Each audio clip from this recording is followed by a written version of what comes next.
Hi, everyone. Welcome back to Heartland Mamas. I'm Heidi Henry, And I'm Murray Briel. and we're talking to you from the edge of the Great Red Divide. We have a really exciting week next week coming up. We're going to be we're going to be live tweeting. Live tweeting on Tuesday. Get your bowl of popcorn and get ready for the first night of the debates. Yes, we will be live tweeting. And then Wednesday, we are going to Warrenville for Representative Bill Foster. He's having a debate watch party, so we'll get a chance to be there. So if you're up in the area, stop in. Bill Foster is one heck of a wonderful representative from the 11th. And Warrenville is part of my old stomping grounds in DuPage County where I was born and raised. And it would just be wonderful if you can make it. Then we're going to have to leave from Warrenville and drive to Ohio. Cincinnati, Ohio, and I'm really glad Heidi told me. I thought we were going to Columbus. I had a hotel booked in Columbus, so if anyone is going to be in Columbus for Need a hotel. MAGA rally, we're not there. We're not there. We're going to Cincinnati. And I'm the one driving. You have a problem. And I'm the one with the tickets. So if you get a request for GoFundMe, please contribute, because that means that we're in jail. Yeah.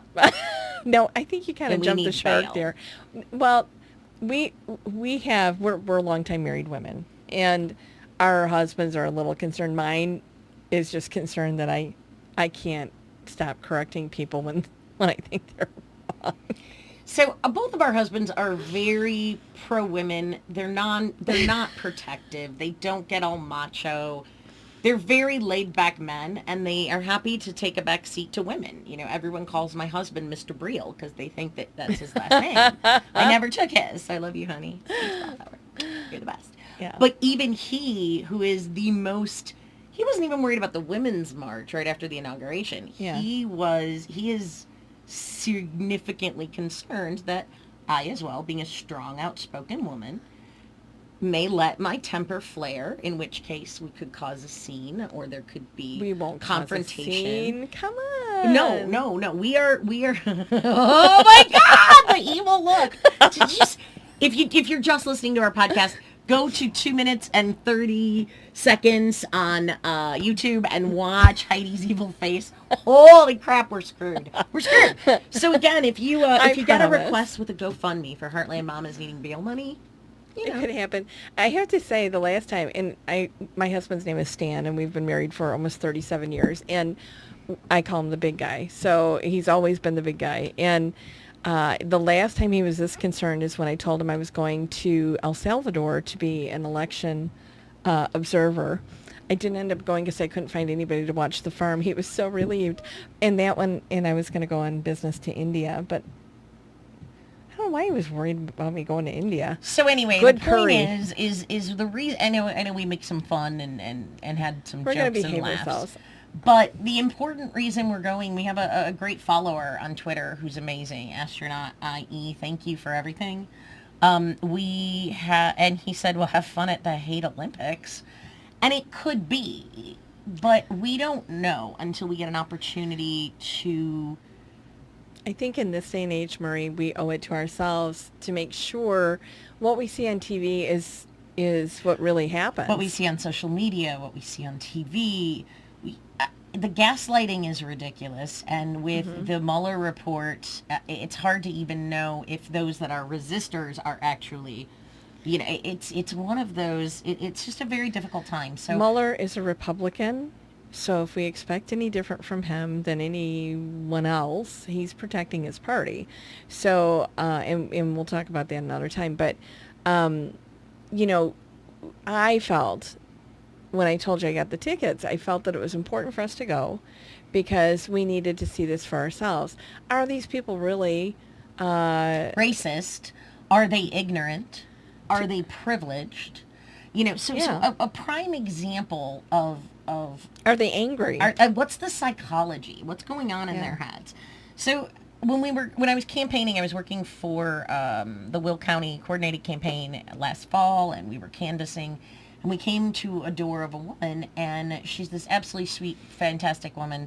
She and her husband had been married for like 7 years. They moved up here before they got married from Tennessee. Now, she'd lived in Tennessee her whole life. and she was a Republican. She believed that the LGBTQ lifestyle was a choice and it was wrong.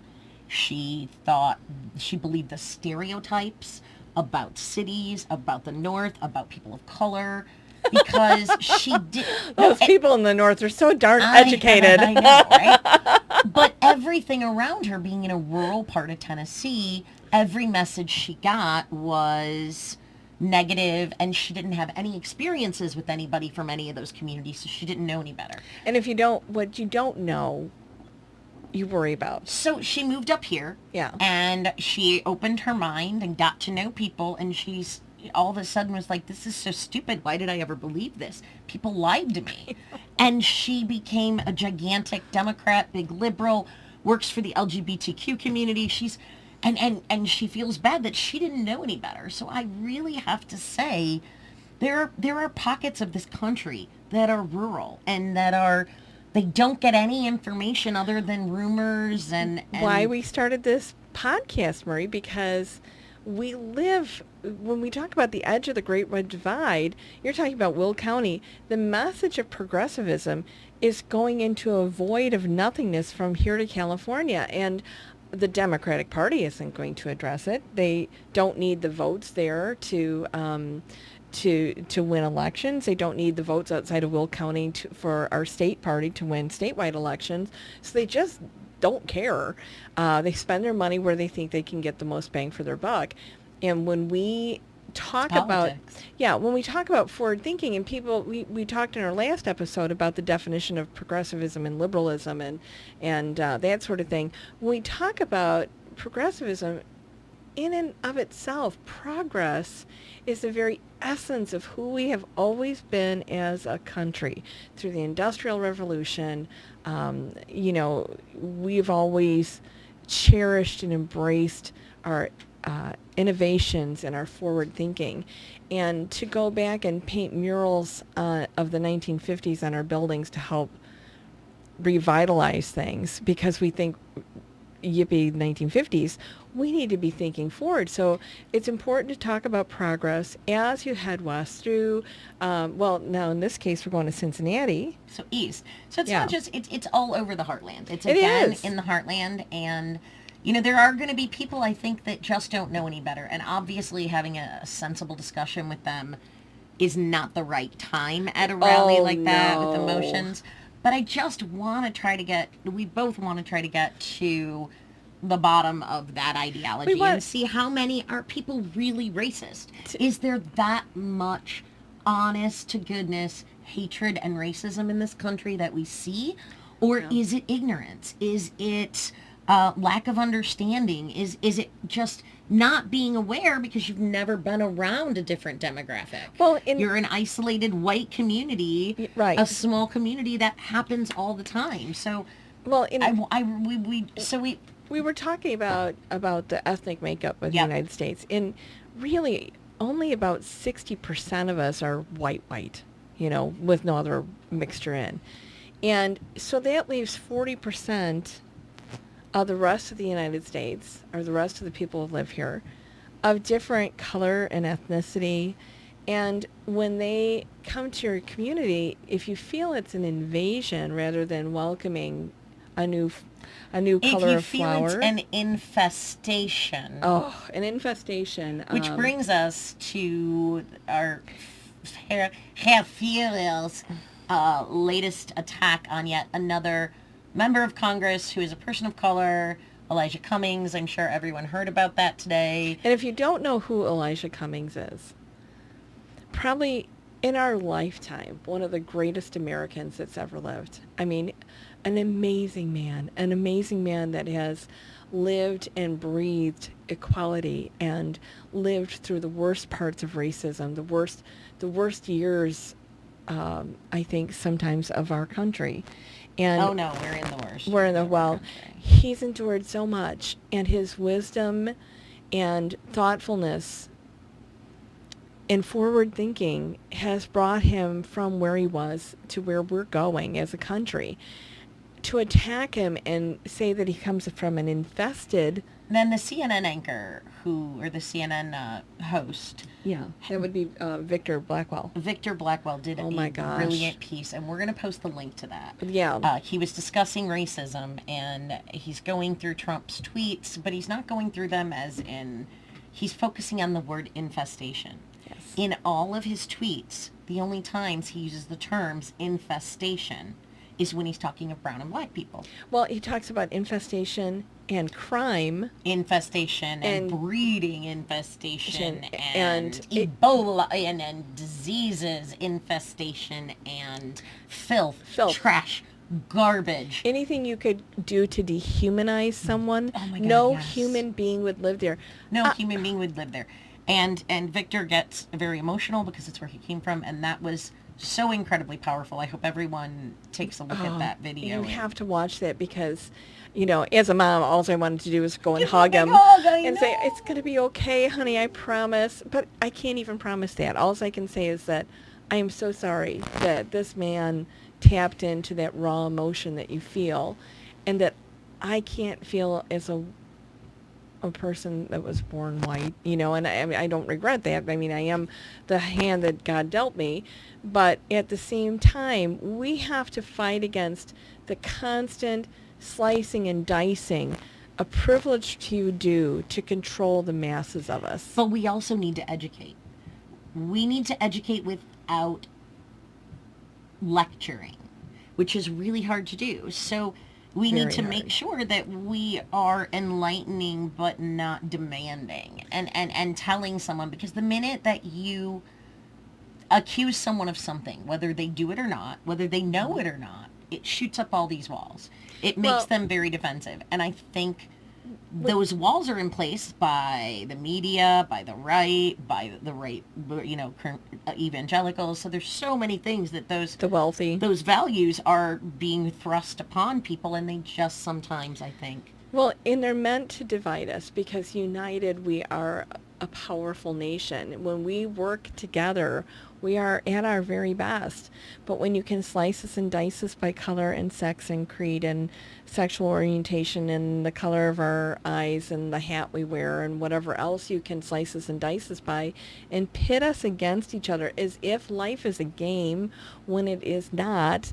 Dehumanizing. Humanizing. I think that, you know, empathy is so incredibly underrated. And I'm not talking compassion, because that assumes you're in a higher position than someone else. I'm talking empathy. Empathy. Actual empathy, the ability to feel emotions similar to someone else. The ability to have been in a situation like someone else's and know what that feels like. To try to know, to go, hey, this is bad. I don't know what you're feeling, but please let me help. Yeah. That's empathy. And that is really, we dehumanize. We attack. The trolls do it. Everyone. Women. We attack each other within different classes, within different groups. Women are vicious to each other. Well, but our president also called us nasty. Oh, women. My God. All women. All people of color. I mean, he lumps us all together, so he hangs on to this little tiny white male demographic that he thinks all support him. We're married to white guys, and we know that they don't support him, and we don't think most do. But that brings me up to Sam. I posted a little bit on this on Twitter, but my middle son and I went to Target, and we went together one night, and we're talking about Florida's Stand Your Ground law. And we're talking about how it's inherently biased. It's the definition of privilege. You know, that there's different standards, and he got really upset, and he knew about it. We talk a lot of politics in our house. And he's like, it's just, you know, that's wrong, Mom. That's just absolutely crap. That's wrong. This shouldn't even be an issue. And he said, I hate white people. Oh. And I looked at him and went, honey, you know you're white, right? Like, I get it. And he's like, what I mean is I've never felt like a white person on the inside. Oh.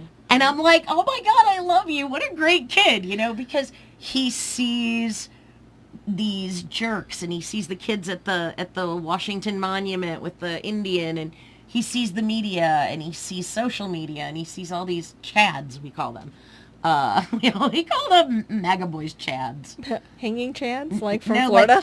like I'm Chad. I have my hat on backwards and my Oakleys, and I have a tank top on, but I got my pickup, and I'm Chad.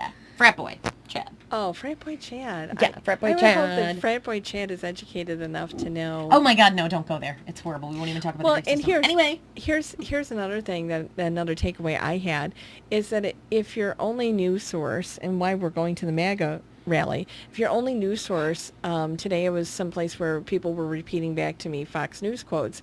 Well, I don't watch Fox News, but I get enough social media that I know that's where it came from, and my source never said that there were children dying at the border. My source never said that they were telling women to drink out of the toilets at the border.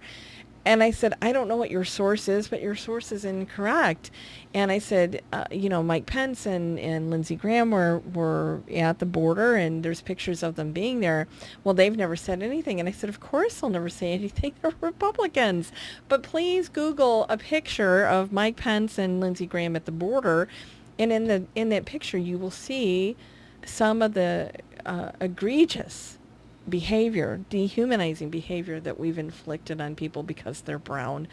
I am so bereft at that decision. Regardless of why it happens, it needs to be addressed that it shouldn't happen. And you can't. You're talking a little bit about the PC police and how being politically correct became a really negative term.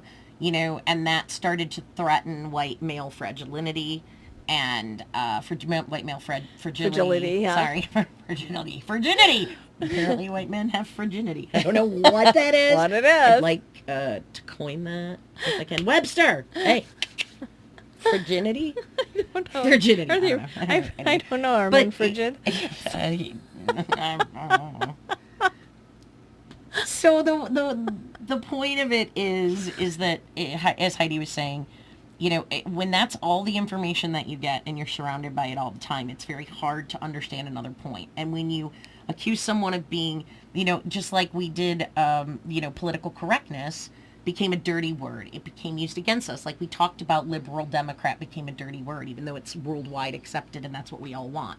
So these words become hate-filled and negative when there's no reason for them to become when you that can way. make the progressivism be a hate-filled word, seriously, thinking forward cannot be a hate-filled word. What else are you going to do? Stay right where you are? The universe moves forward. It doesn't go backwards. Yeah. And if it does, Time and one of keeps you have on figured ticking. that out, dude, I so want to go back in time just to check stuff out. So, hit us up because we'll take that trip. Yeah. Of course not. The whole world moves forward. There is no... You can't stand still. You can't turn back the clock. If they were, I would have made some different choices. Not very many of them, but a few of them. And Anne Murray, I know I keep telling you this, but when I'm training horses and I get naughty horses in and they don't know how to behave, I never get mad. I just figure they only know what they know, and that's not much. So it's my job to teach them. But we're not teaching anybody at the MAGA Rally. We're just... But that's why we're here. Infiltrating. This podcast. We're infesting. We're infesting the MAGA Rally. With progressivism. Oh, we're going incognito. I don't even have We're not going to go... I'm not wearing a MAGA hat. I'm not wearing a MAGA bra. I'm not... Oh, do they have those? Oh, Jesus Christ. Have you ever seen pictures from those places? It's kind of terrifying. The point, and so we know that not everyone is racist. And we have to check into the hotel and shower afterwards. I know. I am well aware of that. Not but together. Political correctness became a weapon. Progressivism became a weapon. And all of those things are compounded by the decisions that were made during the Nixon era, Right. the punishment of black and brown people. So it's been building and building. And when the right launched political correctness, season's greetings, all that tied in together, that we were taking away Christ and we PC police, that's not how you should be, just tell it like it is, which is why people say they voted for Trump.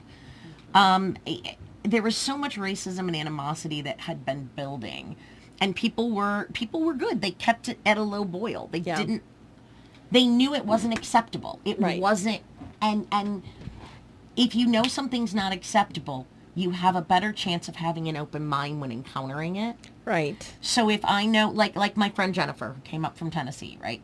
She didn't know her views were horrible, and she didn't know any better. She now knows better. She has learned because she opened her mind. But if you approach someone and they are set, you're not gonna be able to change them.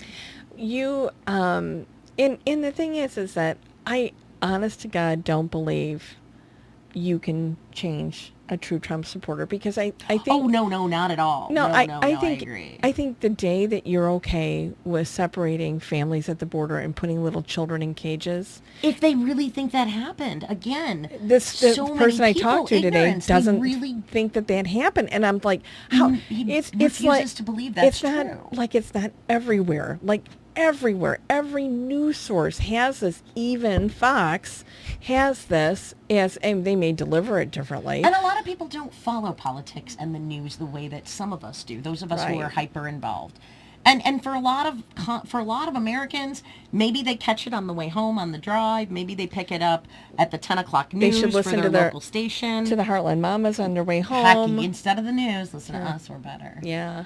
But that's the point. Is there's definitely a level of ignorance, and then the racism part. There were plenty of people who were racist, and it never went away. But it was always there. But there was a civility level. This is acceptable. This is not. It's like raising kids. Okay, you have a toddler. Right. A toddler wants a toy. Toddler goes up to another toddler, cold cocks the toddler, and rips it out of their hand. That's not acceptable. It doesn't have anything to do with whether it was a boy or a girl or what color they were. It's an impulse that needs to be controlled. Right. So when you teach the toddler that you can ask for the toy and work through it, that makes them that much better of a person. Are you saying the maggots have impulse control issues? I didn't say that. Well, that's, Maybe. the thing about xenophobia, which is the fear of people from other countries or other creeds or that don't look like you moving into your community.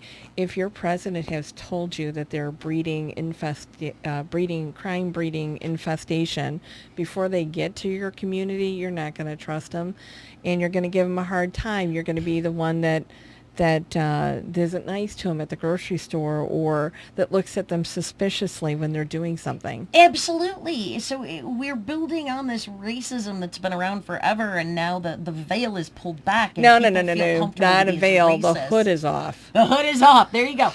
And they feel as comfortable to let out any and all, and they feed on that. What's given out there in the media by Trump, It's a feeding frenzy.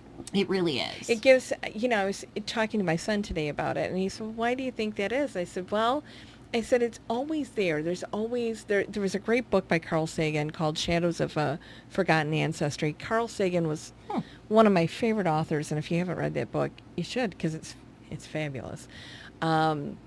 But he talks about the origins of racism and bigotry and how we get to that place. And early on in the development and the evolution of man, and evangelicals, I know I'm losing you here, but I don't think we have too many evangelicals fans. I'm just saying, I don't think there's many down on their knees at night listening to us.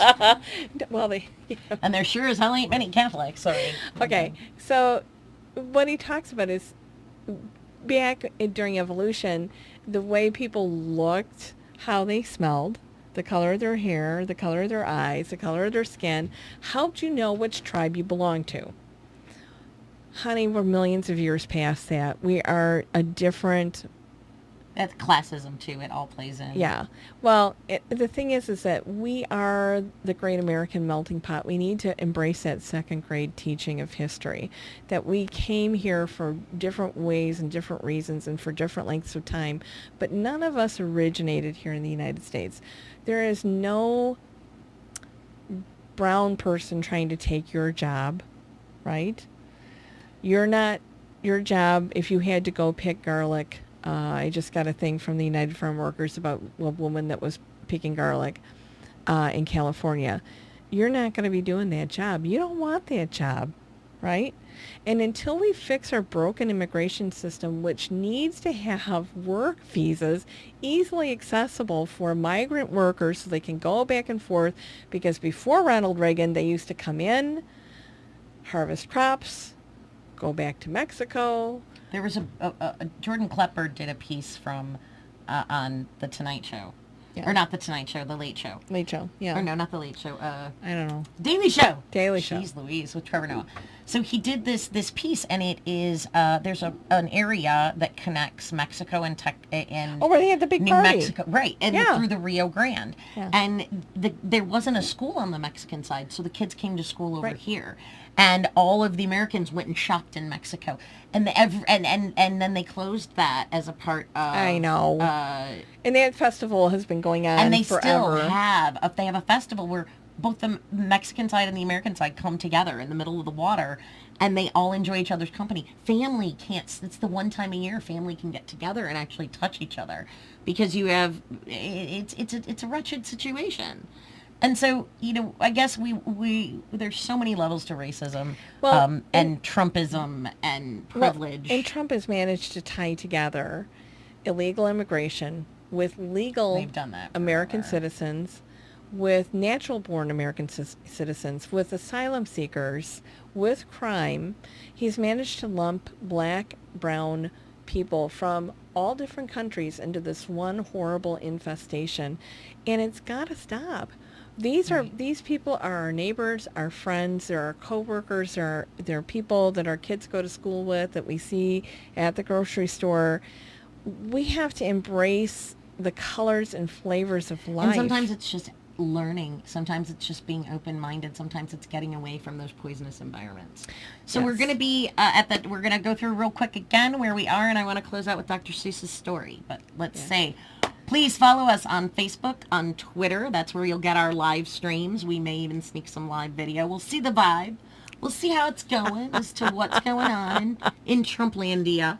And then we're going to have a really crazy week. If you would like us to come out to your event, we are going to be in Boone County on August 9th at the Boone County Fair talking about tariffs. August is going to be super, super busy for us. So please let us know if you're interested, and we'll do our best to make sure we get on your calendar. Yeah. If you enjoy us, if you think that we give any value, please share us, like us, let your friends know about us, and you know what, we would love to have you donate if at all possible. If you think it's worth your effort, we would love that, because that lets us be able to drive and pay for gas to go out to Columbus or Cincinnati, Cincinnati, Ohio. Don't take us to Columbus. I had us booked in Columbus. I know. I lost my mind. And she's driving, and I am. Yeah. We'd get there, and I'd be very like, afraid if you're going to be on some highway that connects Chicago to Cincinnati, whatever one that is. Be wary. I'm driving. She's driving. But I want to wrap up with this, and it's silly, but Dr. Seuss is brilliant. Mm-hmm. His books have life lessons for multiple things. Green Eggs and Ham is the ultimate sales book. And my bosses used to think I was nuts, and they're like, holy crap, you're right. The Star-Bellied Sneetches, the Sneetches. That is the most amazing story to me. And as a little girl, it hit me so hard. And it's something. You know the story of the Sneetches? I remember the book, but... Okay, so, there's these star-bellied, there's a community of Sneetches. And some have stars on their belly, and they're star-bellied, and some don't. So some of them have stars upon Mars, and others don't. Well, the ones with the stars felt that they were better than the other Sneetches. Exactly the same damn animals, creatures, whatever they are, but they had a star on their belly, so they felt superior. Well, this guy comes into town, a little bit of a peddler, and he has a machine. And he tells everybody, look, for $5 Who's It bucks, I will have you come in and you can have a star on your belly. So people start going, and they start putting the stars on their belly. All the unstar-bellied Sneetches now have stars. So everyone's the same. Well, the star-bellied Sneetches got very offended that now everyone is equal to them. So he made the machine take off stars as I throw things around. And so the peddler was manipulating the situation on both sides. He would tell that he was making them get upset with each other so that they would, they took their stars off. So it gets to the point in the story where you don't know if you're coming or going. You don't remember if you had an original star or who had an original star and who doesn't. And he has all their cash afterwards. And he just looks and he's like, and drives away. And the Sneetches all of a sudden realize that It was never about the stars? it's that we're all the same, and that it doesn't matter if you have a star or not. You're all the same, and that is such an amazing story. I know it sounds crazy, but No, it's a lot like this, how my mother used to explain it to me. I remember going to school with a little girl named Laura, and Laura was missing part of her arm. And I asked my mother why Laura was missing part of her arm because I didn't know the story. And she said, why would you worry about how God made her? Because apparently it was a birth defect. And she said Laura's parents think she's perfect just the way she is. And sometimes Laura had a little claw thing, and sometimes she had a fake hand thing, and sometimes she just didn't have a prosthetic arm on at all. And once she told me not to argue, there used to be this great play, musical in Chicago called Your Arms Are Too Short to Box with God. If you haven't seen it, it's freaking awesome. You can't argue bullet points. Like people are born the way they are. And she used to tell me, instead of looking for differences to divide you, look for the differences that attract you. Well, not only that, but appreciate all the different colors and flavors and accents.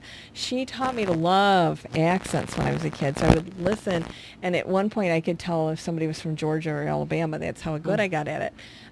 Or if they were from India or Pakistan or whatever, which were the same country at one point.